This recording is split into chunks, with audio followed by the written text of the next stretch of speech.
하나님이 우리 하나님의 자녀들을 용서하실 때 어떤 마음일까? 이제 이런 것들을 마지막으로 여러분들에게 전하고 싶은데요. 제가 말씀을 전하기 전에 퀴즈를 하나 낼게요. 제가 퀴즈를 내면 굉장히 괴로워하시던데 안 맞추셔도 됩니다. 그냥 생각을 한번 해보시라고 제가 퀴즈를 하나 낼 텐데, 찬송가 있잖아요, 그죠? 찬송가 중에서 전 세계적으로 가장 널리 알려진 찬송가가 있어요. 근데 이 찬송가는 보통 우리 예수 믿는 사람들이 부르잖아요.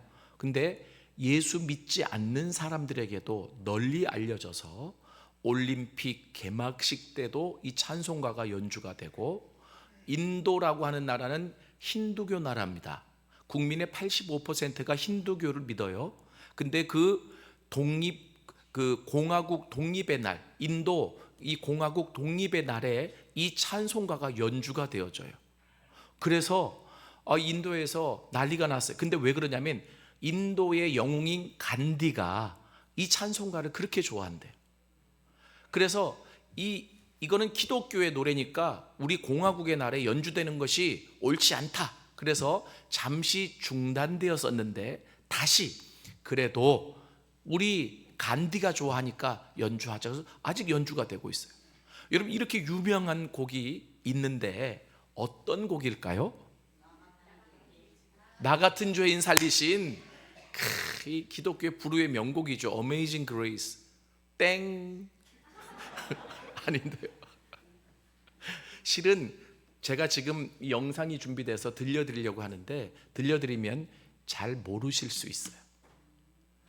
근데 이게 찬송가야? 이럴 수 있어요. 이 찬송가는 이렇게 시작합니다. 때 저물어 날 이미 어두니 예수여 나와 함께 하소서. 그럼 이 찬송가가 왜 그렇게 전 세계에 널리 퍼졌느냐? 여러분, 이 가사가 이런 가사예요. 내 인생이 그냥 쉽게 죽음이 오지 않을 줄 알았는데 어느덧 보니까 벌써 때가 저물었고 죽을 날이 이르렀는데, 그 죽을 날이 이르러 보니까 날 도와주던 자들도 다 떠나고 혼자 남았습니다. 주님, 이때 주님이 필요합니다. 그러니까 모든 사람들이 다 공감하는 거죠. 예수를 믿든 안 믿든 인생의 외로운 시간에, 그 외로운 순간에 하나님이 함께 주셔야 된다라고 하는 이 가사예요. 여러분, 한번 좀 보시죠. 예, 한번 틀어주셔요.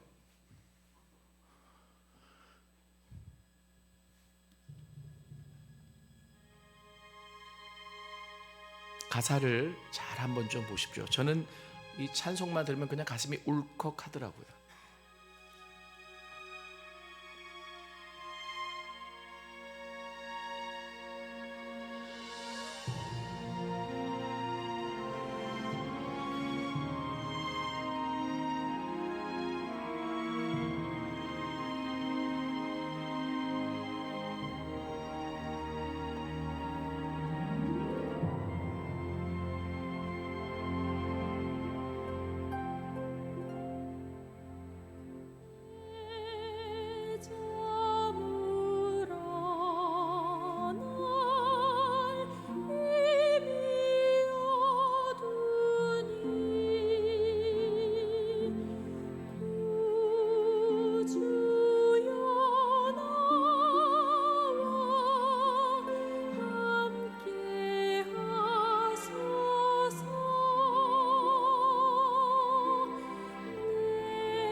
여기까지만 보겠습니다.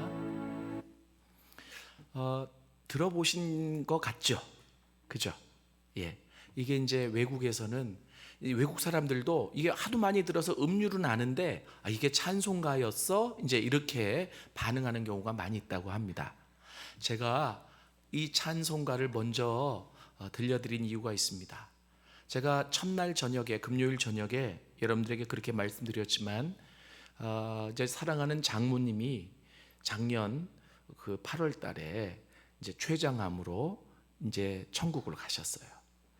그런데 이제 췌장암이 이제 발견되고 한 2달 정도만 이제 사시다가 가셨는데, 저는 저희 어머니가 한 7년 전에 먼저 천국을 가셨고, 그리고 저희 장모님이 이제 이렇게 가셨는데, 죽음이라는 게 뭘까 이런 생각을 해봤습니다.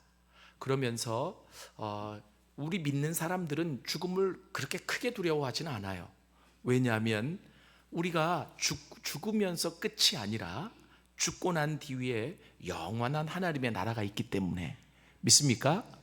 그런데 중요한 것은 갑작스럽게 죽음을 준비하지 못하고 죽는 것은 어떻게 보면 그렇게 행복한 일은 아니겠다, 이런 생각이 들더라고요. 그래서 작년에 제가 이 찬양을 참 많이 들었습니다. 그리고 저도 제가 죽음을 준비하면서 살자. 여러분 요즘 유행하는 게 뭔지 아세요? 웰다잉이에요. 웰다잉. 잘 죽는 것. 근데 이게 기독교만이 아니라 일반 사회에서도 웰다잉에 대한 이 가르침이 굉장히 많습니다. 그래서 저도 그 웰다잉을 학교로 가지고 와서, 제가 지금 서울신학대학교의 신학전문대학 원장으로 있는데 거기에 지금 목사님들 연장교육에 이것을 접목을 시켜서 믿는 사람이 처음 죽는 죽음을 어떻게 잘 준비할 수 있을까? 기독교의 복음의 핵심은 십자가와 부활이에요. 근데 그 중간에 이 브릿지 역할, 다리 역할을 하는 게 죽음이잖아요. 어떻게 잘 죽음을 준비할 수 있도록. 여러분, 나 죽기 싫어. 그래도 죽어요. 죽으란 얘기가 아니라, 그래서 어떻게 잘 준비할 수 있을까를 지금 가르치고 있습니다. 제가 왜 용서를 얘기하면서 마지막으로 이 말씀을 여러분들에게 드리냐면, 여러분, 실은 사람이 죽는다라고 했을 때 가장 먼저 떠오르는 게 뭘까요? 저는 죽음을 거의 직전까지 경험해 봤어요. 어릴 때 아버지가 목회하시는데 시골에 사셨거든요. 내과에 멱을 감으러 갔는데 지금도 수영은 잘 못해요. 근데 그래서 늘 물가에서 놀다가 갑자기 나도 한번 깊은 데 들어가 보고 싶어가지고 들어갔다가 빠져나오지 못해서 죽는 줄 알았어요. 사람 살려를 끝까지 못해. 꼬르륵 들어갔다가 올라와서 살려, 그리고 또 꼬르륵 들어갔다가. 근데 그 짧은 시간에 막 지나가는 게 엄마 말 안 들은 거, 동생 사랑하지 못한 거, 왜 이렇게 죄만 그렇게 생각이 나요? 그러니까 내가 그때 좀 잘할 걸, 이런 생각들, 나 지금 죽으면 천국 갈 수 있을까, 이런 생각들. 근데 그때 막 생각이 막 들 때 옆집 형이 저를 보고 등 뒤로 와서 내 이 목덜미를 잡고 끌어내줘서 살았어요. 여러분, 실은 우리가 하나님이 언제 불러가실지 모르지만 우리가 하나님이 불러가신 날까지 우리가 잘 삶을 준비할 수 있는 것 중에 하나가 주님이 그렇게 원하시는 용서의 삶을 사는 거예요. 믿습니까? 내 주변의 사람을 용서하고, 그리고 내가 하나님께 용서를 받고, 실은 이 용서가 있는 곳에 하나님과의 화해가 있고, 그리고 그 화해가 있는 곳에 무엇이 있다 그랬어요? 하나님의 은혜와 축복과 기적이 있다 그랬잖아요. 용서는 용서로 끝나지 않아요. 용서가 있는 곳에 하나님과 화해가 있고, 하나님과 화해가 있는 곳에 생명과 회복과 기적이 있습니다. 믿습니까? 그러니까 마귀가 방해하는 거예요. 왜 방해하냐면, 용서를 하면, 용서를 받으면 그 생명이, 예수의 생명이, 하나님 나라의 은혜가, 하나님의 회복이 임하게 되니까 키를 쓰고 반대하는 거죠. 평상시 용서하고 사는 사람은 여러분 크게 걱정할 게 없을 것 같아요. 당장 죽음이 다가와도 내가 사랑하는 가족을 잠시 못 보는다는 그 안타까움은 있을지 모르지만, 그러나 늘 용서하며 살았기 때문에 하나님이 부르시면 기꺼이 내가 준비되어져서 그 하나님 나라로 갈 수 있지 않을까. 이 웰다잉을 가르치는 사람들은 그렇게 얘기합니다. 뭐냐 하면 죽을 준비를 잘 하는 사람들이 뭘 할 수 있느냐면 현재 삶을 잘 살 수 있다고. 그래서 이 웰다잉은 웰라이프와 연결이 되어진다는 거예요. 그런데 이 웰다잉에 대해서 죽음을 거부하는 사람들이 있어요. 언젠간 죽겠지만 지금은 아니야. 그리고 이제 늘 고집을 피우는 사람들. 근데 그 사람들은 이게 이제 준비가 안 되잖아요. 그렇게 준비가 안 되는 삶을 살아가는 사람들은 현재의 삶도 힘들고 어렵다라고 하는 거죠. 갑자기 죽음 이야기를 꺼내서 정말 죄송합니다만은 누구나 다 한 번씩은 죽어요. 그런데 우리에게 이 죽음은 끝이 아니고 하나님이 준비하신 새로운 하나님 나라의 시작이라고 하는 면에 있어서 우리에게 소망과 기쁨과 희망을 가져다 주기는 하지만, 그럼에도 불구하고 우리가 이 세상에서 하나님이 원하시는 대로, 그리고 하나님이 그렇게 간절히 바라시는 대로 살아갈 수 있다면 그것이 죽음에 대한 준비고 우리의 삶을 살찌울 수 있는 가장 큰 준비가 아닐까, 이런 생각을 해봅니다. 여러분, 오늘 제가 여러분들에게 말씀드리고 싶은 것 중에 하나가 이런 거예요. 용서를 막 하다 보면 간혹 이런 경우가 있어요. 저 사람도 용서받아야 됩니까? 이런 사람이 있잖아요. 그죠? 저 사람은 악질이에요. 이럴 수 있죠. 악질이 내가 보기 악질인 거예요. 그죠? 그리고 저 사람은 정말 용서받아서는 안 될 사람이에요. 이럴 수 있잖아요. 제가 2월 29일 날 3월 1일 전에 여기 대구에 와서 통합 측 장로교 목사님들 한 50여 분을 모아놓고 이 십자가 집회를 했어요. 그래서 이 십자가에 관한, 용서에 관한 이야기를 쭉 제가 세미나를 인도를 했습니다. 근데 다 끝나가는데 한 목사님이 손을 번쩍 들고 질문하시는 거예요. 저기 하도기 목사님, 질문 있습니다. 그게 뭡니까?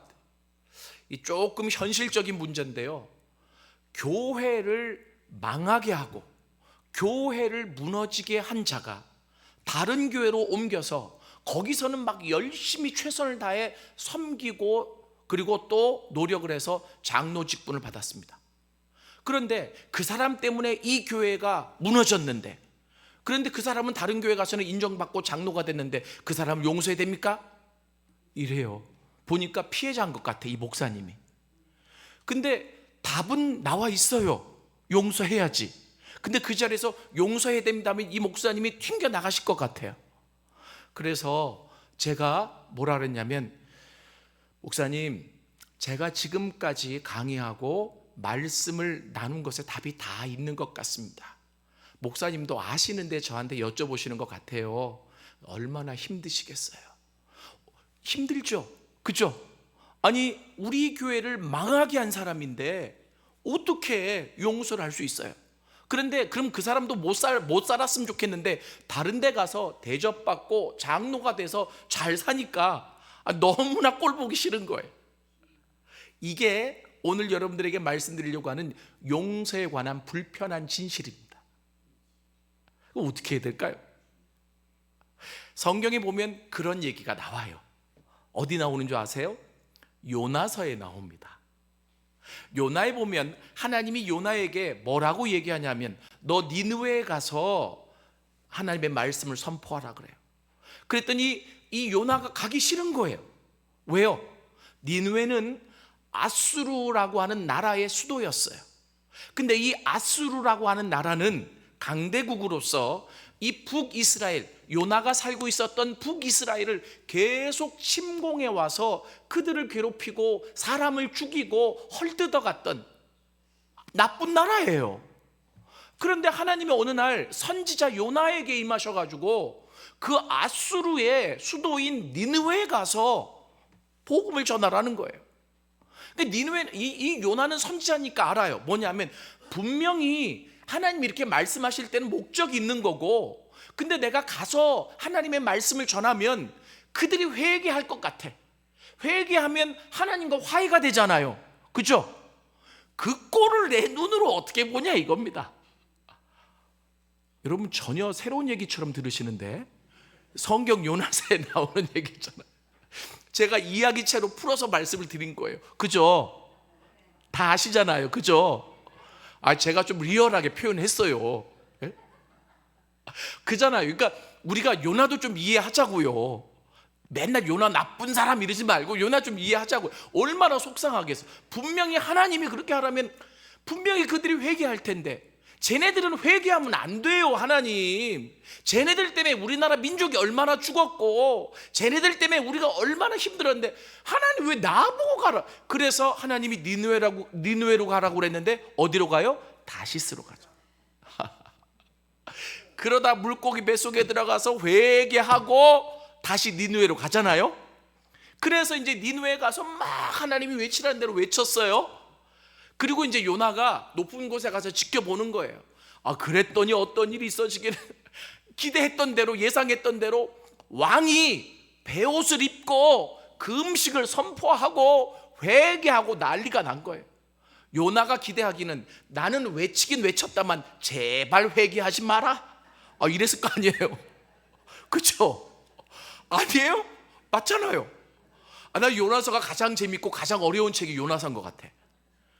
그러니까 제가 용서에 관한 메시지를 준비하다가 요나서를 보니까 너무 재밌는 거예요. 이게 제발 회개하지 마라 그러고 있는데 회개를 하는 거예요. 그것도 막 왕부터 시작해서. 그러니까 이 요나가 갑자기 썽이 나는 거예요. 그래서 씩씩거리는 거예요. 그래, 얼마나 잘 되는, 내가 여기서 지켜볼 거야 하고 요나가 거길 떠나지 않고 그 니느웨를 지켜보고 있어요. 그런데 갑자기 그 이제 중동에는 이 낮에 햇빛이 너무 뜨겁습니다. 그래서 그 뜨거운 햇빛을 방넝쿨 그 잎사귀에 의지해서 요나가 그렇게 이제 햇빛을 피했는데, 하나님이 벌레를 가라 그래가지고 방넝쿨 잎사귀를 다 뜯어 먹었잖아요. 그래가지고 햇빛을 가리울 게 없어가지고 썽을 더 내는 거예요. 아니 왜 갑자기 벌레가 나타나서 이 잎사귀는 뜯어 먹어가지고 내가 이렇게 뜨거운 데서 저 땅을 바라봐야 되냐고. 결국 요나의 성냄은 하나님과 지금 대치되는 일이죠. 그죠? 하나님이 가라고 했을 때는, 자, 북이스라엘도 하나님의 나라고, 그리고 아수르의 니느웨에 있는 사람들도 하나님의 형상과 모습대로 지어진 사람들입니다. 그죠? 그러니까 이제 서로의 이해관계 때문에 이 요나가 가기 싫었지만 하나님은 목적을 가지고 그 니느웨에 가서 복음을, 말씀을 선포하라고 한 거예요. 그런데 선포했더니 그 나라가 갑자기 회개를 하는 거죠. 아니 이방 나라가 회개를 하는 거예요. 그러니까 그곳에 하나님의 구원과 은혜가 임하기 시작하는 거죠. 그러니까 이제 요나가 성을 내니까 하나님이 그래요. 야, 너 왜 성내냐? 네가 그렇게 아끼는 박넝쿨도 네가 사랑하는데, 박넝쿨은 식물이잖아요. 그런데 그 니느웨 성 안에는 좌우를 분별하지 못하는 사람들이 얼마나 많은 줄 알아? 그 사람들 다 내 형상과 모습대로 만든 나의 자녀들이야. 이러고 성경이 끝나요. 그러니까 얼마나 애달퍼. 결론이 있어야지, 결론이. 그죠? 여러분 별로 궁금하지도 않나 봐. 아니 요나서의 결론이 뭐냐고요. 그러니까 요나가 지금 하나님 앞에 막 성을 내요. 회개하지 말아야 될 니느웨가 회개를 하고 그곳에 은혜가 임하니까 막 화가 나잖아요. 그죠? 그래서 막 하나님 앞에 화를 냈더니 하나님이 당신의 마음을 비춰주셨는데도 요나가 수그리지 않고 쌩쌩거리면서 땡 하고 요나가 끝납니다. 그 제가 생각하기를 그 요나서의 결론은 뭔데 이게? 그죠? 여러분 제가 아까 그런 얘기해서 아까 어떤 한 목사님 얘기 들었잖아요. 저 교회에 있는 장로는 우리 교회를 무너뜨리고 저쪽에 가서 잘 보여서 장로가 된 사람인데 그 사람도 용서해야 됩니까? 제가 하라 마라 어떻게 얘기를 해요? 그건 하나님이 그 마음을 주셔야 하는 거지. 그죠? 시간이 필요할 수도 있어요. 그러나 그러면 하나님의 마음은 도대체 뭐냐 이거죠. 여러분 실은 우리가 하나님 입장에서 보면 답을 가지고 알 수 있어요. 요나 너 잘못됐어. 설령 네 마음은 그렇다래도 하나님이 하라면 해야지. 그런데 지금 그렇게 네가 말씀을 전하니까 그 니느웨가 회개를 하고 하나님께 용서를 받아서 네 마음이 안 좋지? 그래서 그렇게 씩씩거리고 있냐? 이러잖아요. 그죠? 그러면 지금 하나님께 반항해서 씩씩거리고 있는 요나, 그리고 요나서가 끝난단 말이에요. 그럼 제가 하나 물어볼게요.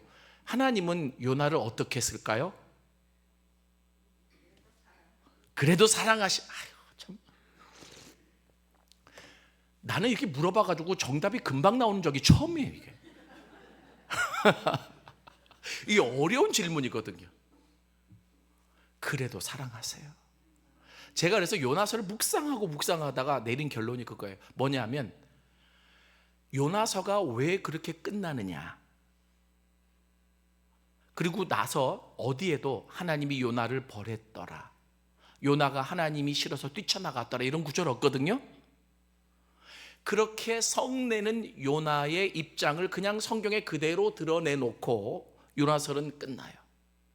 그러면 결국 독자의 몫이고 하나님의 마음을 알아가는 문제인데, 자, 그러면 그렇게 성을 내도 하나님은 요나를 포기하지 아니하신다. 믿습니까? 여러분, 제가 아까 그랬잖아요. 그 목사님이, 그 장로님, 저한테 그렇게 질문했던 그 장로님 용서해야 됩니까? 용서를 당장 못해도, 그리고 막 씩씩거려도 하나님은 그 목사님 사랑해요. 믿습니까? 그리고 그 장로님도 사랑해요. 어쩌요 그걸. 내 자식이 아니라 하나님 자식인데. 이해되세요? 그래서 용서를 하다 보면 가장 불편한 이러한 진실에 부딪힐 때 우리가 알아야 될 게 있어요. 그것이 바로 뭐냐면 하나님의 마음이에요. 하나님의 마음은 우리는 이해관계 때문에 부딪히고 저 사람은 절대로 용서받아서는 안 돼 라고 생각할 수 있을지 몰라도 하나님의 마음은 그렇지 않다라고 하는 겁니다. 하나님은 그렇게 요나가 씩씩거려도 그 요나를 지속적으로 지켜보세요. 그러면 뭐가 필요할까요? 시간이 필요한 거예요. 그래서 그 요나가 자기의 마음을 가라앉히고 하나님의 마음을 알 때까지, 그 하나님의 마음의 대표적인 구절이 오늘 읽었던 성경 구절에 나와 있어요. 오늘 성경 구절 같이 한번 다시 읽을까요? 이사야 41장 8절에서 9절까지입니다. 다 같이 한번 읽겠습니다. 시작. 그러나 나의 종 너 이스라엘아, 나의 택한 야곱아, 나의 벗 아브라함의 자손아, 내가 땅 끝에서부터 너를 붙들며 땅 모퉁이새부터 너를 부르고 내게 이르기를 너는 나의 종이라, 내가 너를 택하고 실어 버리지 아니하였노라 하였노라. 아멘. 이게 무슨 말이냐면 이런 거예요. 뭐냐면요, 이스라엘이 지금 바벨론 포로로 가 있는데 지금 나라를 잃어버렸어요. 그리고 자기들의 힘으로는 나라를 되찾을 수 없어요. 소망도 기대도 가질 수 없는 상황이에요. 그때 하나님이 이사야 선지자를 통해서 주신 말씀이신데, 여러분 이게 뭐냐면 너희들이 지금 그렇게 밑바닥에서 어떤 소망도 기대도 갖지 못하고 살아가고 있지만 내가 너희를 버리지 않았어. 믿습니까? 여러분 잘 보세요. 이스라엘이 바벨론 포로로 끌려가게 된 이유는 그들이 하나님의 백성이지만 하나님의 말씀대로 살지 못했기 때문입니다. 그들이 하나님의 백성이지만 하나님이 원하시는 대로 행동하지 못했기 때문입니다. 그리고 이방신을 섬겼어요. 그것도 잘못된 건데 하나님을 제껴두고 바알과 아세라 이방신들을 섬기기 시작했어요. 그래서 하나님께 벌받아서 나라가 깨어지고 그리고 포로로 끌려가고 밑바닥 인생을 살게 된 거죠. 다 자기들이 잘못한 거예요. 그래놓고 나라를 빼앗기니까 그들이 요나처럼 씩씩거렸죠. 그래서 70년이라고 하는 시간이 필요했던 거예요. 왜요? 그 70년이라고 하는 시간은 하나님의 마음을 알아가는 시간이었던 것 같아요. 그래서 제가 아까 요나서도 볼 때 그렇게 요나서가 끝난 것은 하나님이 벌하시지도 않고 요나가 어떻게 했다는 얘기도 없이 끝났다는 것이 난 은혜인 것 같아요. 뭐냐면 하나님은 요나를 절대 버리지 않아요. 그리고 벌하지도 않아요. 그런데 중요한 것은 요나가 하나님의 마음을 알아가기가 필요한 거죠. 이해되세요? 그 시간이 길어도 하나님은 절대로 당신의 자녀를 포기하지 않으십니다. 오늘 여기도 보니까 바벨론 포로가 끝나갈 무렵 하나님이 그 이사야 선지자를 통해서 회복을 말씀해 주시는 거예요. 이사야서는 40장부터 회복이 나오기 시작해요. 회복의 이야기가 나와요. 오늘 41장에 하나님이 선지자 이사야를 통해서 말씀하시는데, 여러분, 이스라엘이 바벨론 포로로 살면서 잊어버린 정체성을 세 가지로 말씀해 주십니다. 첫 번째는 뭐라고 말씀하시냐면 나의 종 이스라엘아, 이렇게 불러주세요. 여러분 잘 들어보세요. 지금 바벨론의 포로로 끌려가 있기 때문에 그들이 70년 그 땅에서 살면서 그들은 지금 누구의 종이라고 생각했느냐 하면 바벨론의 노예고 바벨론의 종이라고 생각했어요. 그죠? 그것도 1년이 아니라 20년이 아니라 30년이 아니라 70년을 그렇게 살아왔으니 그들은 머릿속에 우리는 바벨론의 종이다, 우리는 바벨론의 종이다, 이렇게 생각하지 않았을까요? 그런데 하나님이 그들에게 뭐라고 얘기하냐면 너희는 지금 밑바닥 인생을 살고 있어도 바벨론의 종이 아니라 나의 종이다. 할렐루야, 할렐루야. 하나님이 포기하지 않으셨다는 거예요. 여러분 얼마나 기쁜 일이에요. 바벨론의 종이 되고 싶어요? 하나님의 종이 되고 싶어요? 하나님의 종이라. 같은 종이라도 달라요. 주인이 누구냐에 따라서. 바벨론이 너희의 주인이 아니라 하나님이 너희의 주인이시다. 이 말은 내가 너희를 포기하지 않았다는 얘기예요. 그리고 두 번째, 나의 택한 야곱아. 여러분 야곱이라고 하는 이름은 여러분 딱 떠올리면 뭐가 생각나요? 아직 다듬어지지 않은 인간적인 찌꺼기가 많이 남아있는 상태의 사람, 여기저기 고쳐야 될 점, 그리고 다듬어야 될 점이 많이 남아있는 사람이 야곱 아닙니까? 그죠? 이 야곱이 약복강에서 하나님의 사자와 씨름하고 이름이 이스라엘로 바뀌어졌잖아요. 그죠? 근데 하나님이 지금 바벨론 포로 밑바닥에 있는 이스라엘 향해서 뭐라고 얘기하냐면 나의 택한 야곱아, 그래요. 이게 참 재미난 게 뭐냐면 내가 너희들을 택하였을 때 너희가 잘나서 택한 게 아니라 야곱처럼 오물이 있고 고쳐야 될 많은 더러운 부분이 있을 때 너희를 택했어. 그러니 지금 너희들이 그 밑바닥에 있어도 나의 택함이 변하지 않는 거야. 나는 이미 너희들이 그렇게 야곱일 때 너희를 불렀기 때문이야. 믿습니까? 하나님의 택하심이 불변하다라고 하는 것을 그들에게 가르쳐 줬어요. 왜냐하면 그들이 지금 밑바닥 인생을 살고 있는데 내가 너희를 택했어 하면은 첫 번째 황송하기도 하고 두 번째는 또 대들 수도 있잖아요. 택한 사람이 이렇게 살아갑니까? 뭐 이렇게 나올 수 있잖아요.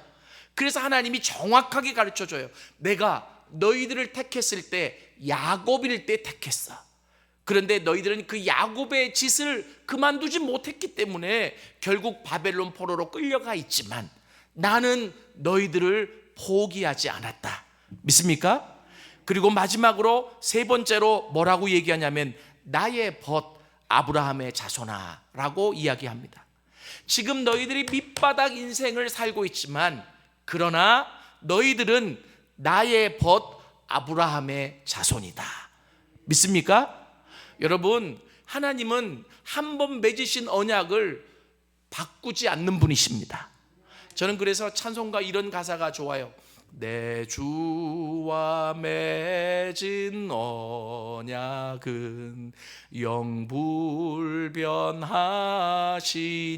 영불변하시니 그 나라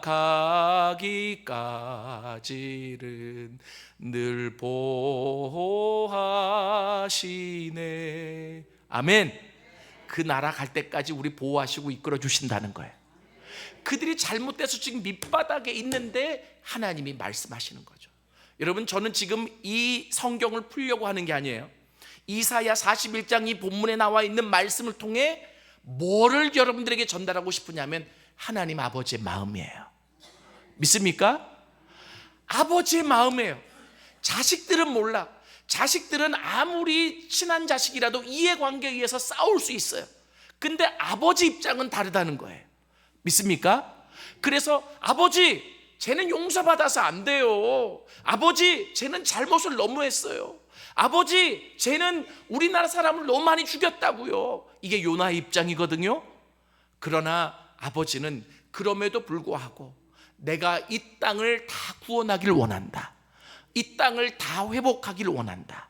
이것이 아버지의 마음입니다. 믿습니까? 그래서 여러분들이 들었던 말씀대로 용서를 실천하며 살아갈 때에 혹여나 이러한 일들이 발생되어질 때 여러분 금방 실천하려고 하지 마세요. 그냥 잠잠히, 시간이 좀 필요할 수도 있어.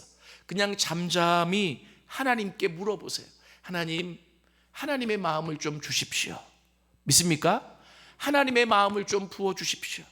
내 힘으로는 용서할 수 없고 내 힘으로는 내가 용서받을 수도 없는데 주님, 주님의 마음을 부어주셔서 주님이 저를 움직여 주옵소서. 믿습니까? 그러나 여기 오늘 하나님의 분명한 말씀의 기준은 뭐냐면 나는 절대로 너를 포기하지 않는다. 믿습니까? 저는 이것이 복음이라고 생각해요. 이것이 복음이에요.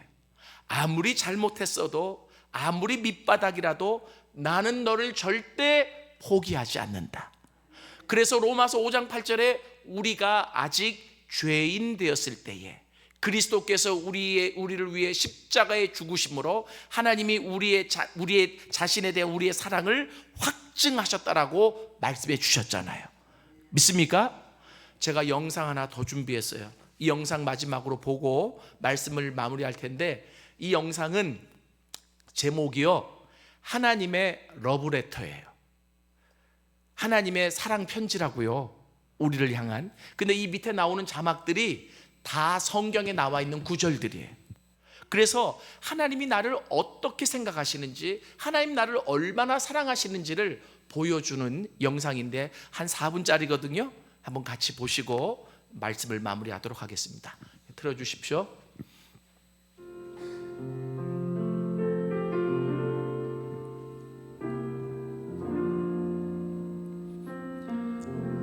사랑하는 내 딸, 내 아들에게, 너는 나를 잘 모르지만 난 너의 모든 것을 알고 있단다. 너의 앉고 일어서는 모든 움직임과 너의 머리털까지도 다 셀 수 있을 정도지. 나는 너를 내 형상대로 존귀하게 만들었단다. 너를 태중에 짓기 전부터 나는 너를 알았고 창세전부터 너를 택하였으니 너는 우연이 아닌 나의 계획 가운데 지어졌단다. 내가 태어날 정확한 때와 살 곳을 미리 정하였고 너를 어머니의 모태에서 신묘막측하게 만들어 세상에 태어나게 하였다. 나는 너의 진실한 아비이며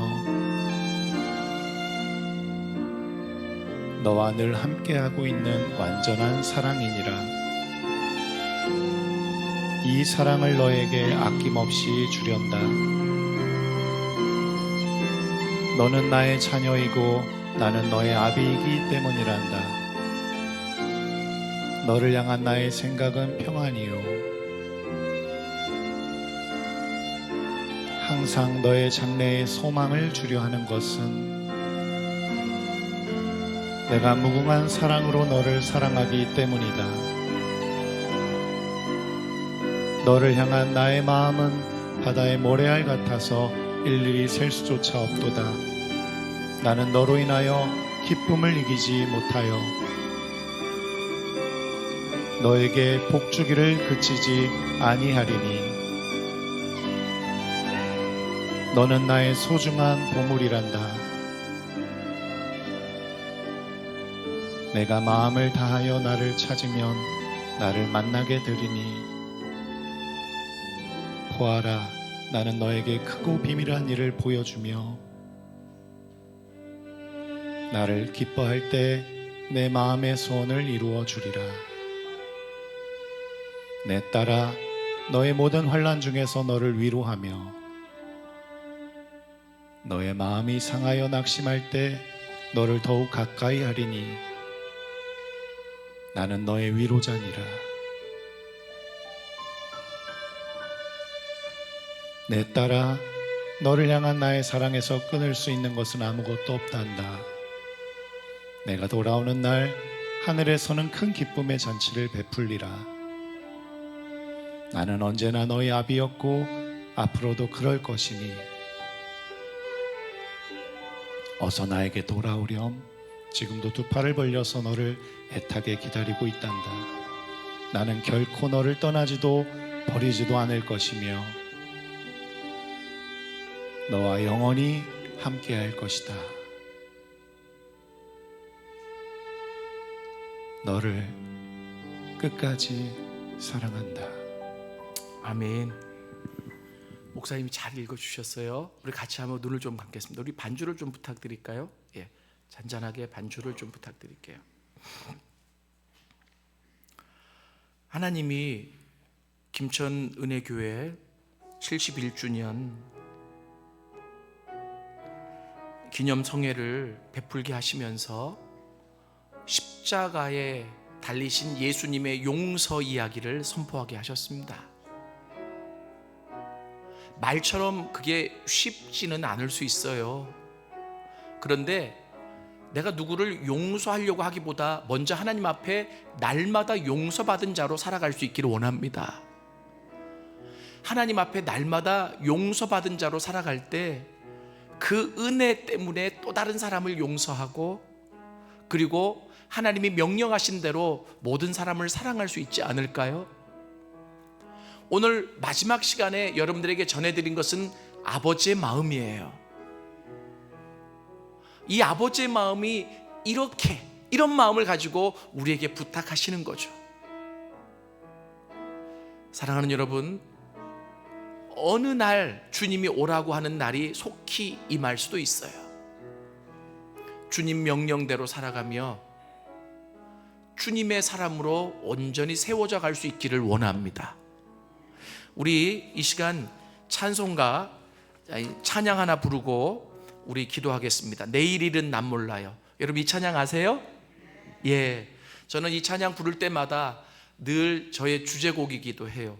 그래서 하나님 하루하루 나를 인도해 주시고 하나님이 원하시는 대로 살아갈 수 있도록 도와주세요 하고 우리가 같이 한번 마음을 모두어서 찬양합니다.